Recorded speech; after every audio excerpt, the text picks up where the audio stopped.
कटक बोपरडा स्थित Beleshwar नोडाल UP school प्रधान शिक्षयित्री रिजुआना बेगम दीर्घ 34 वर्षर शिक्षकता पर चाकरी अवसर नहीं। अवसर में स्कूल परिसर में एक अवसरकालीन संबर्धना सभा आयोजित होती।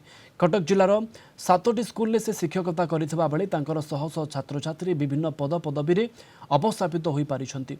1990 मसीहा मार्च मासरू से शिक्षकता करने आरंभ करथिबा बेले 5 वर्ष पई सीआरआरसी भाव में कार्य करते। अवसरकालीन सभारे कटक सदर भारप्राप्त ब्लॉक एजुकेशन ऑफिसर अनंत चरण देहुरी, सीआरसीसी स्वागतिका नायक प्रभात कुमार षडंगी, शेख रकीफ अहमद समेत कटक सहर और सदर बहु शिक्षक और अवसरप्राप्त शिक्षक जोग देइथिले।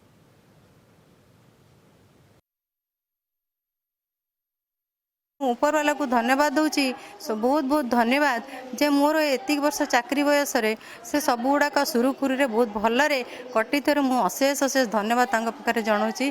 जो मोर जो मते जो दायित्वटी दि जाइथिला मु ताकु सुरुखुरु रे बहुत भल भाव ताकु संपादन करने पे चेष्टा करछि।